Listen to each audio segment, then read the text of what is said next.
آج انشاءاللہ بإذن اللہ ہم چوتھا سپارہ شروع کریں گے مختلف خلاصہ مضامین قرآن کے حوالے سے۔ میں تلاوہ آپ کے سامنے رکھتی ہوں انشاءاللہ۔ اعوذ باللہ من الشیطان الرجیم، بسم اللہ الرحمن الرحیم۔ لن تنالوا البر حتى تنفقوا مما تحبون وما تنفقوا من شيء فإن الله به عليم۔ چوتھے پارے کے شروع میں جہاں سے ہم شروع کریں گے سورہ ال عمران سے ہم شروع کریں گے، اور سورہ ال عمران کے آخری 11 رکوع جو ہیں یعنی کہ رکوع نمبر 10 سے 20 تک کے جو ہے وہ پڑھیں گے، اور سورہ النساء کی ابتدائی 3 رکوع جو ہیں جز 4 میں آتے ہیں تو وہ انشاءاللہ تعالی ہم پڑھنے کی کوشش کریں گے۔ رکوع 10 سورہ ال عمران آیہ نمبر 92 سے 101۔ باوجود استطاعت کے حج نہ کرنا کافرانہ عمل ہے۔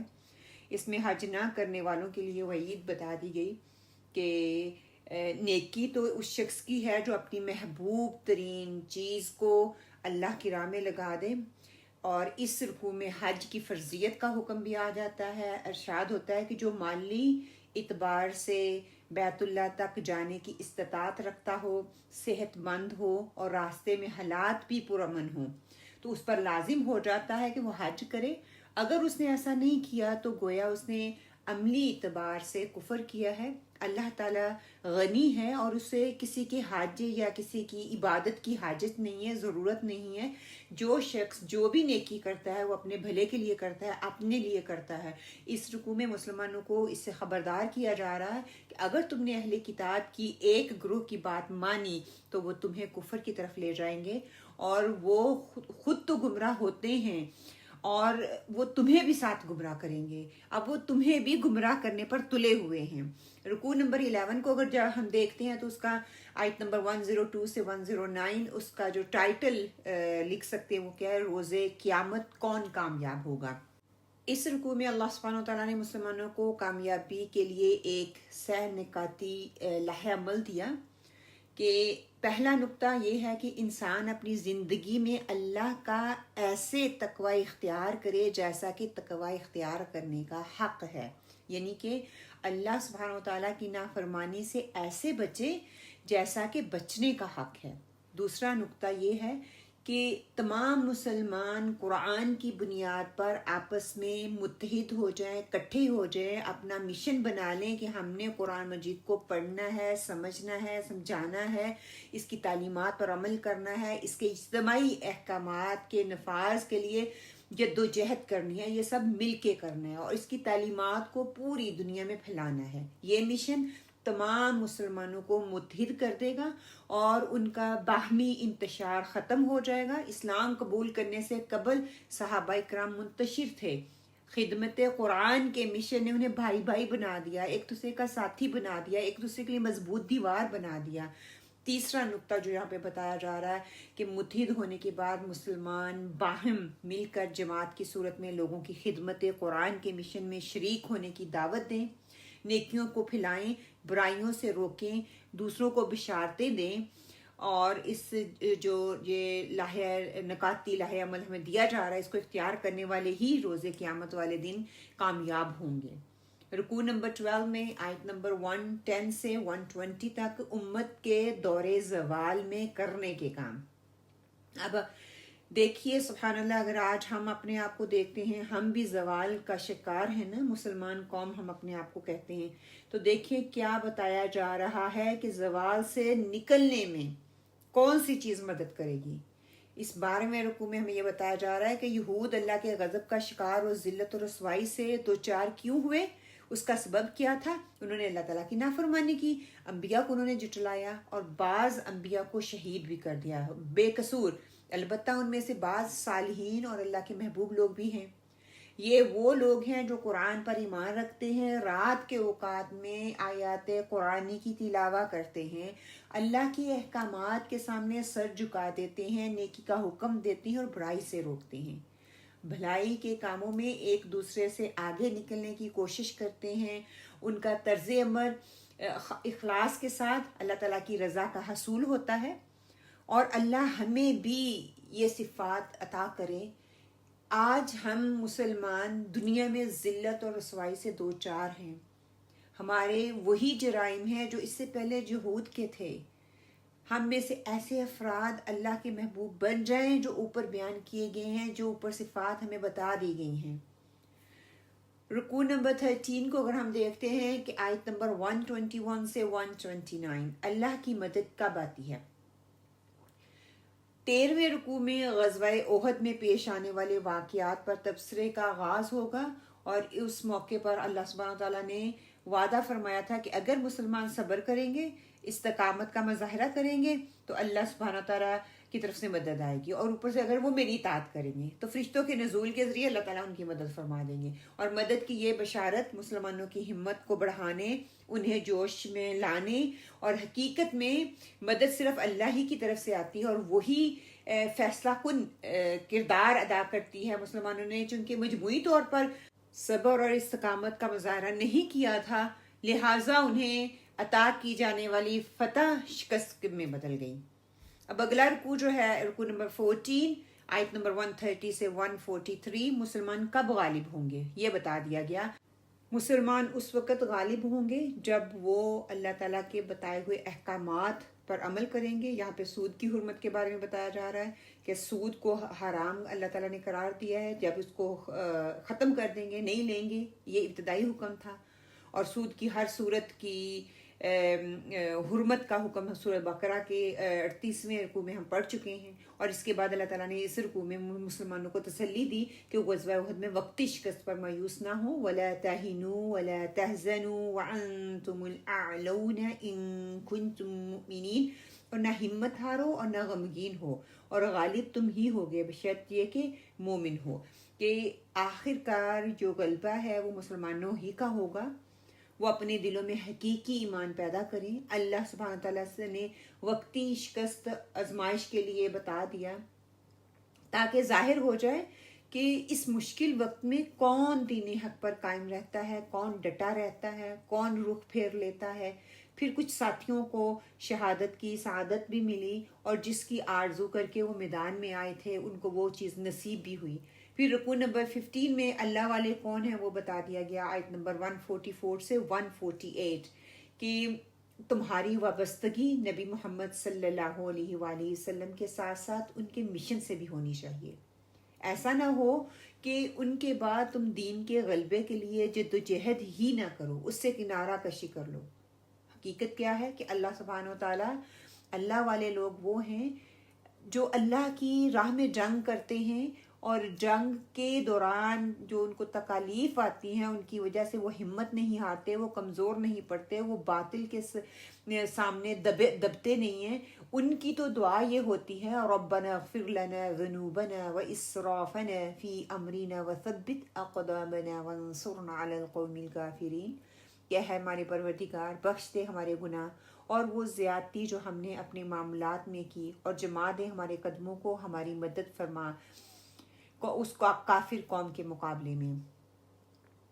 رکوع نمبر 16 کو اگر ہم دیکھتے ہیں، آیت نمبر 149 سے 155 نظم کی اہمیت بتا دی گئی کہ اللہ سبحانہ تعالیٰ ارشاد فرماتے ہیں کہ اللہ تعالیٰ نے غزوہ احد میں مسلمانوں سے اپنی مدد کا وعدہ سچ کر کے دکھایا، جبکہ وہ کافروں کے بے دریغ کافروں کو قتل کر رہے تھے، اور جب چند ساتھیوں نے نظم کی خلاف ورزی کی، فتح کی جلدی میں اپنے امیر کی انہوں نے نافرمانی کی، مسلمان لشکر کو سے پش کر دیا، تو ہوا کیا، اس کو خالی چھوڑ دیا تھا، تو پھر شکست وہ بدل گئی شکست میں۔ اسی درے سے کفار نے جو ہے فائدہ اٹھایا، مسلمانوں کو شدید نقصان اٹھانا پڑا۔ اب اس رکوع میں نظم کی اہمیت کو ہی واضح کیا گیا کہ اللہ ہمیں غلبہ دین کی جد و جہد میں نظم کی پابندی کے ساتھ محنت کرنے کی توفیق دے۔ بس میں یہی دعا کروں گی، آمین یا رب العالمین۔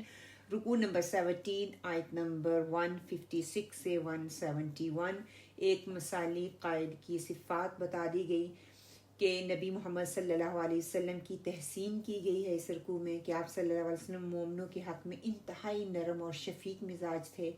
اگر آپ سخت مزاج ہوتے ساتھی آپ کے ساتھ آپ کے پاس سے منتشر ہو جاتے چھٹ جاتے. کوئی کارواں سے چھوٹا کوئی بدگماں حرم سے، کوئی کارواں سے چھوٹا کوئی بدگماں حرم سے کہ میرے کارواں میں نہیں ہوئے دل نوازی. کہ آپ صلی اللہ علیہ وسلم جو تھے ان کو تلقین کی گئی تھی کہ ساتھیوں کے نظم کی خلاف ورزی کی غلطی جو ہوگی معاف اس کو کر دیں، ان کے لیے اللہ سبحانہ تعالیٰ سے بخشش طلب کریں، ان سے معاملات میں مشورہ کریں. بہت مشکل وقت تھا، اتنا آسان نہیں ہوتا کہ جن کی وجہ سے آپ جیتی ہوئی جنگ ہار جائیں اور انہی سے دوبارہ مشورے کے لیے کہا جا رہا ہے. ان پر اپنے اعتماد کا دوبارہ سے اظہار فرمائیں. البتہ جب آپ فیصلہ کر لیں تو پھر اللہ سبحانہ تعالیٰ پر توکل کریں، اللہ سبحانہ تعالیٰ پر بھروسہ کریں. اللہ سبحانہ تعالیٰ توکل کرنے والوں کو پسند فرماتا ہے. اس حقیقت کو یاد رکھیں کہ حق اور باطل کے مارکے میں فیصلہ کن شے اللہ کی مدد ہے، اس کے علاوہ کوئی نہیں ہو سکتا. یہ حاصل ہو تو کوئی شکست نہیں دے سکتا. اس کے برعکس اگر اللہ کی مدد شامل حال نہ ہو تو کوئی آپ کی مدد نہیں کر سکتا. اس رکوع میں مزید یہ بتا دیا گیا کہ سعادت مند اللہ کی راہ میں شہید ہوں گے، انہیں مردہ نہ سمجھو، وہ حقیقت میں زندہ ہیں، اللہ کی عطا کردہ رزق سے لطف اندوز ہو رہے ہیں، اپنے ان ساتھیوں کے بارے میں خوشخبریاں سن رہے ہیں جو بعد میں شہید ہو کر ان کے ساتھ آ ملیں گے. ساتھ ہی اللہ سبحانہ تعالیٰ کی طرف سے مزید نعمتوں کی بشارتیں دی گئیں کہ اللہ ہم سب کو شہادت کی موت عطا فرمائے، آمین یا رب. رکوع نمبر 18 ہے آیت نمبر 172 سے 180. ہمارے لیے اللہ ہی کافی ہے، حسبنا اللہ و نعم الوکیل. اس رکوع میں اللہ سبحانہ تعالیٰ نے صحابہ اکرام کی تحسین فرمائی کہ وہ غزوہ احد میں شکست کے صدمے سے وہ نڈال تھے، چور ہوئے تھے اور ان میں کئی زخمی تھے. اس کے باوجود جب اللہ سبحانہ تعالیٰ کے رسول صلی اللہ علیہ وسلم نے انہیں دشمنوں کا تعاقب کرنے کا حکم دیا تو فوراً اس کے لیے وہ نکل پڑے. اللہ تعالیٰ نے انہیں اجر عظیم کی بشارت دی وہاں پہ، اور اسی موقع پر راستے میں قافلے والوں نے انہیں ڈرایا کہ تمہارے دشمن زیادہ تیاری کے حملے کے ساتھ آ رہے ہیں. تو انہوں نے کیا جواب دیا تھا؟ حسبنا اللہ و نعم الوکیل، کہ ہمارے لیے ہمارا اللہ کافی ہے اور بہترین کارساز ہے. کہ ان کی اس بات پر اللہ سبحانہ وتعالیٰ بہت خوش ہوئے اور ان سعادت مندوں کو بہت بڑا اجر و ثواب دیا. اللہ تعالیٰ نے فضل اور اپنی رضا کے حصول کی خوشخبری سنائی. پھر اس طرح ہوتی ہے اللہ کی رضا حاصل کرنے کے طریقے ایسے ہوتے ہیں. پھر رکوع نمبر 19 آیت نمبر 181 سے 189 میں ہر جان کو موت کا مزہ چکھنا ہے.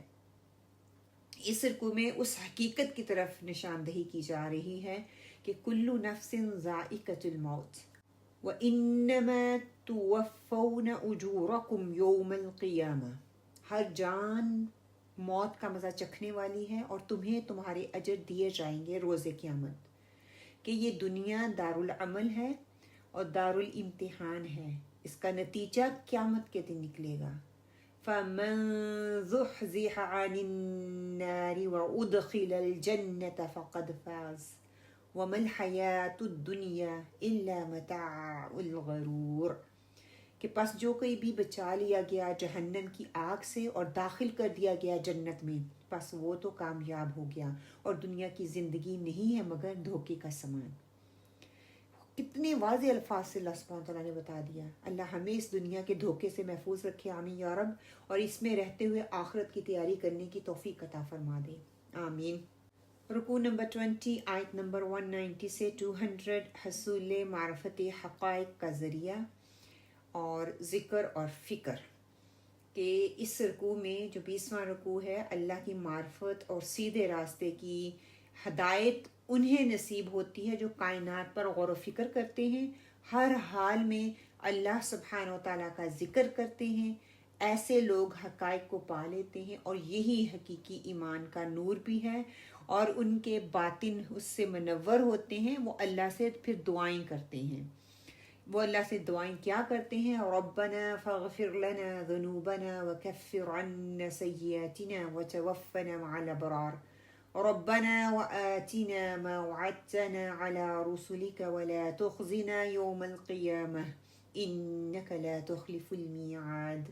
اے ہمارے رب، بخش دے ہمارے گناہ اور دور کر دے ہم سے ہماری خطائیں، اور ہمیں وفات دے نیکوکاروں کے ساتھ۔ اے ہمارے رب، ہمیں عطا فرما وہ سب کچھ جس کا تو نے ہم سے وعدہ کیا ہے اپنے رسولوں کے ذریعے، اور رسوا نہ کر ہمیں روز قیامت، بے شک تو اپنے وعدے کے خلاف نہیں کرتا۔ اس رکوع کے آخر میں اہل ایمان کو تلقین کی جا رہی ہے کہ وہ کفار کے مقابلے میں ڈٹے رہیں، نظم کی سختی سے وہ پابندی کریں گے تو اللہ سبحانہ و تعالیٰ سے وہ ڈرتے رہیں گے، اللہ کا تقوی اختیار کریں گے تو اللہ سبحانہ و تعالیٰ ان کو کامیاب کرے گا۔ یہ تھی سورۃ ال عمران کی آخری آیات، جو کہ بہت ہی خوبصورت آیات ہیں، اور آپ صلی اللہ علیہ وسلم کا معمول تھا کہ آخری آیات جو ہیں صبح تہجد کے وقت وہ پڑھا کرتے تھے۔ آگے جو ہے سورہ النساء انشاءاللہ تعالیٰ، اسلامی معاشرتی ہدایات اس سورہ میں دی گئی ہیں۔ النساء عورت کو کہا جاتا ہے۔ اس صورت کا پہلا رکوع ہے آیت نمبر 1 سے 10 تک، خواتین اور یتیموں کے حقوق ادا کرو۔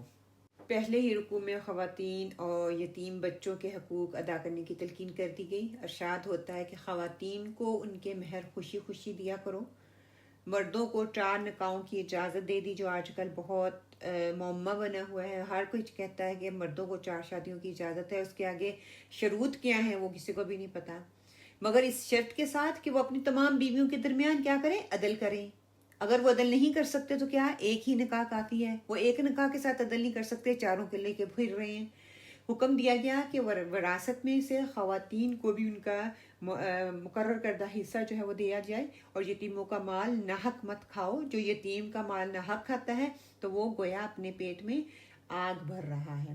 اسی طرح آگے رکوع نمبر 2 آیت نمبر 11 سے 14 کو اگر ہم دیکھتے ہیں، وراثت کے احکامات بتا دیے گئے کہ ان احکامات پر عمل کرنے والوں کو جنت کی بشارت ہوگی، جو کہ وراثت کے قوانین کے احکامات کو مانتے ہیں، اور ان احکامات کی نافرمانی کرنے والوں کو جہنم کی آگ میں جلنے اور ذلت والے عذاب سے دوچار ہونے کی وعید سنائی گئی ہے۔ رکوع نمبر 3 کو دیکھیں تو آیت نمبر 15 سے 22 تک فوری اور سچی توبہ ضرور قبول ہوتی ہے، کہ اس رکوع میں اللہ سبحانہ تعالیٰ نے جنسی بے راہ روی سے منع کیا اور کہا کہ زنا نہ کرو، اور نہ ہی ہم جنس پرستی کے جرم کا ارتکاب کرو۔ گناہوں پر فوری اور سچی توبہ کرنے والوں کو یقین دلایا جا رہا ہے کہ اللہ سبحانہ و تعالیٰ ان کی توبہ ضرور قبول کرتا ہے، ان پر نظر کرم کرتا ہے۔ توبہ میں تاخیر کرنے والوں کو خبردار کیا جا رہا ہے کہ اگر موت کے وقت توبہ کی تو وہ کبھی بھی قبول نہیں ہوگی، ہرگز قبول نہ کی جائے گی۔ اور اس رکوع میں اللہ سبحانہ تعالیٰ نے ایک بار پھر بیویوں سے حسن سلوک کی جو ہے وہ تلقین کی ہے۔ اور اس کے ساتھ ہی ہمارا یہاں پہ چوتھا جز جو ہے وہ مکمل ہوتا ہے، جز 4۔ اللہ سبحانہ تعالیٰ سے دعا کرتی ہوں کہ اللہ سبحانہ تعالیٰ میں حق لینے کی توفیق عطا فرمائے۔ ہمارے لیے عملی نکات کیا ہیں کہ ہم نے اللہ کے دین کو، اللہ کے مشن کو دوسروں تک پہنچانا ہے۔ اس کے لیے ایک منظم جماعت کو تیار کرنا ہے جو کہ قرآن کو پڑھے، پڑھائے، دوسروں تک یہ پیغام پہنچائے۔ اور پھر یہ کہ یتیموں کا مال دینا ہے، زنا سے بچنا ہے۔ اور زنا ہم صرف یہی سمجھتے ہیں کہ یہ جسمانی زنا ہوتا ہے، زنا آنکھوں کا ہوتا ہے، زبان کا زنا ہوتا ہے، اور بہت کائنڈ کے زنا ہے، اس پہ بات کرنے کا وقت نہیں ہے کہ ان ساری چیزوں سے بچنا ہے۔ اور اگر اللہ پہ توکل کریں گے تو اللہ سبحانہ و تعالیٰ اپنی نعمتوں سے نوازیں گے، اور اگر ہم دوسروں پہ توکل کریں گے تو اس کے لیے پھر وعید سنا دی گئی کہ اللہ سبحانہ و تعالیٰ جہنم میں پھینک دیں گے۔ وہ کس لیے جہنم میں؟ اللہ سبحانہ تعالیٰ کو شوق نہیں ہے کہ ہمیں جہنم میں پھینکے، بلکہ ہمارے اپنے گناہوں کی کرتوتوں کا رزلٹ وہ نکلے گا کہ ہم جہنم میں جائیں گے۔ اللہ سبحانہ تعالیٰ سے دعا ہے کہ اللہ سبحانہ تعالیٰ ہمیں اللہ تعالیٰ کے احکامات کو دل کی سچائی کے ساتھ ماننے اور عمل کرنے کی توفیق عطا فرمائے، آمین یا رب العالمین۔ انشاءاللہ تعالیٰ آگے ہم کوسچنز دیکھ لیتے ہیں۔ چلے انشاءاللہ، ریڈی اسٹڈی گو، جز نمبر 4 انشاءاللہ، اینڈ جز نمبر 4 کے کوسچنز کو ہم دیکھتے ہیں۔ کوسچن نمبر 1 کہ مومنوں کے لیے سب سے عظیم معجزہ کیا بتایا گیا ہے اس جز میں؟ سمندر کا پھٹنا، قرآن، قیامت، یا نبی کی پیدائش؟ آپ کا ٹائم سٹارٹ ہوتا ہے ناؤ۔